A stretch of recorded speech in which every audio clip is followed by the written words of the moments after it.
A very good day to Jeremiah, Isabel, Kaldrich, and Ryan. Today we will discuss on the conservation of life on land with regards to Sustainable Development Goal 15, and that is to protect land and soil as well as the threatened species. Although SDG have been around for many years, we still observe that land degradation is still ongoing and some species are still remaining being endangered. Despite numerous efforts done by NGOs, we still notice little to no changes on the current situations, which brings to today's discussion regarding to topic of a statement that is conservation is the sole responsibility of the government. What do you think, Isabel and Jeremiah? Thank you, Dylan. So, in my opinion, I agree with the statement conservation is the sole responsibility of the government. This is because governments have the authority and resources to manage natural resources effectively. For instance, a significant portion of natural resources and ecosystems are often public lands which are under the custody of the government. Moreover, conservation often requires long-term planning and sustained efforts. Governments can develop and implement conservation strategies that can help in continuing and maintaining consistency in conservation efforts. For example, national parks and reserves. Governments can establish and manage national parks and reserves to protect natural habitats and biodiversity. How about you, Jeremiah? Thank you, Isabel.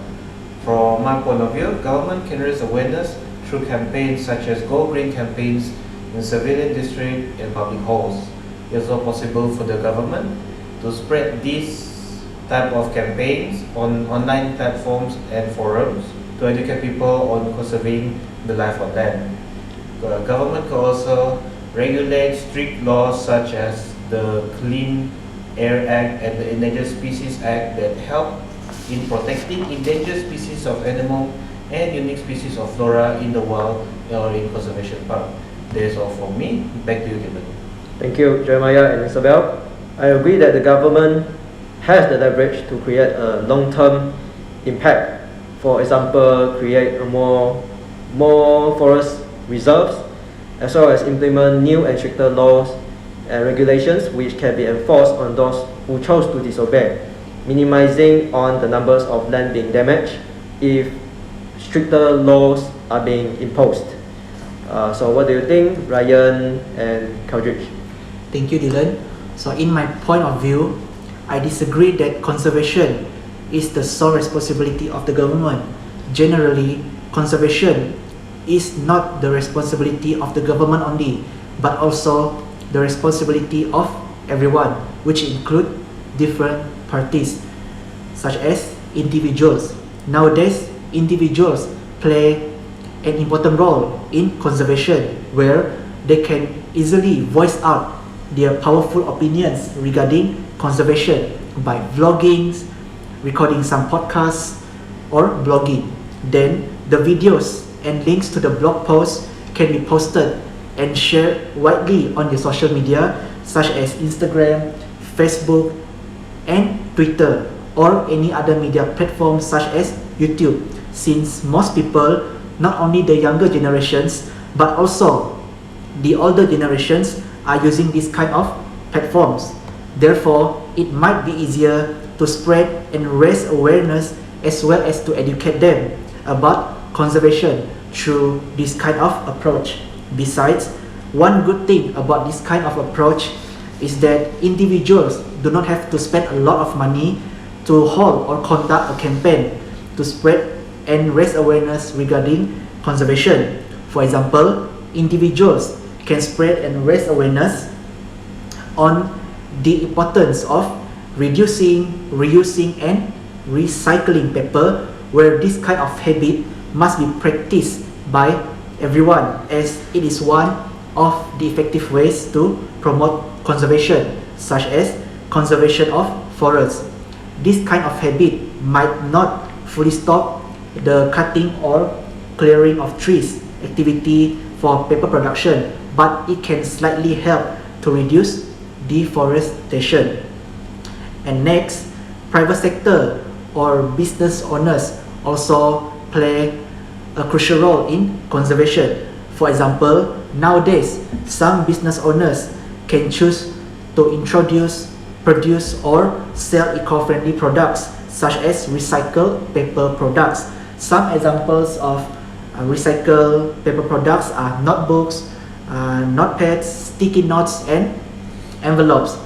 This kind, by introducing this kind of eco-friendly product, business owners can influence as well as an attempt to educate clients, employers, and also other consumers toward environmental protection, making them equally important of power and influence over environmental protection, as well as it can help to reduce deforestation, which involves the cutting or clearing of trees activity for paper production.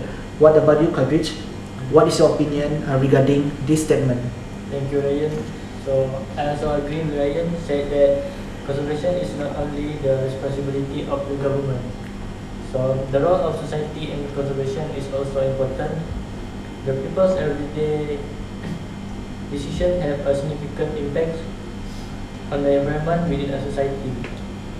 So conservation efforts have been directly affected by practice like waste reduction, sustainable living choice, and responsible spending. So for my second point is school also have a very important part in protecting the environment. They accomplish this by providing the more information to the students. For example, more information about nowadays news like global warming. In addition, school teach also environmentally friendly sustainable behavior by conserving energy, producing less waste, and maintaining the surrounding natural areas.